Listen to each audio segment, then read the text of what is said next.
ఈ పైన ఏనుగుని చూడండి, మొత్తం పిచ్చి పిచ్చిగా చేస్తూ ఉంటుంది అడవిల్లో. అయితే రోడ్ మీదకి వచ్చేటోని పోయేటోని కొడుతూ ఉంటుంది. పబ్లిక్ ఏమనుకుంటారంటే ఇది పిచ్చిగా అయిందని అనుకుంటుంది.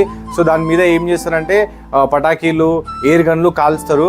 అది ఇంకా ఎక్కువ లొల్లి చేస్తూ ఉంటుంది. అయితే ఇలానే ఒక 2 రోజు చేస్తూ ఉంటుంది. సో అక్కడ ఉన్న స్థానికులు ఏం చేస్తారంటే దీంతో ఏదో ప్రాబ్లం అయి ఉండొచ్చు అని దాన్ని వెనకాల పోయి చూస్తారు. అక్కడ పోయి చూస్తే పాపం ఆ తల్లి బిడ్డ, ఆ ఏనుగు తల్లి బిడ్డ అనేది అక్కడ ఒక చిన్న చెరువు ఉంటుంది. ఆ చెరువులో ఇరుక్కొని ఉంటుంది. సో అక్కడ స్థానికులు ఏం చేస్తారంటే అక్కడ తవ్వి మొత్తం దాన్ని గుంత తవ్వి ఆ బిడ్డని బయటికి తీస్తారు. బయటికి తీసిన తర్వాత అప్పుడు పోయి ఆ ఏనుగు అనేది ప్రశాంతంగా అయిపోతుంది. అప్పటి వరకు అయితే అసలు అది మొత్తం పిచ్చి పిచ్చిగానే చేస్తూ ఉంటుంది. కానీ ఒక తల్లి ప్రేమ ఎలా ఉంటుంది అనేది ఈ వీడియోలో మీరు చూసుకోవచ్చు. ఓకేనా గైస్? అండ్ వీడియో ఎలా అనిపించింది కింద కామెంట్ చేయండి. మన ఛానల్కి తప్పకుండా సబ్స్క్రైబ్ చేయండి.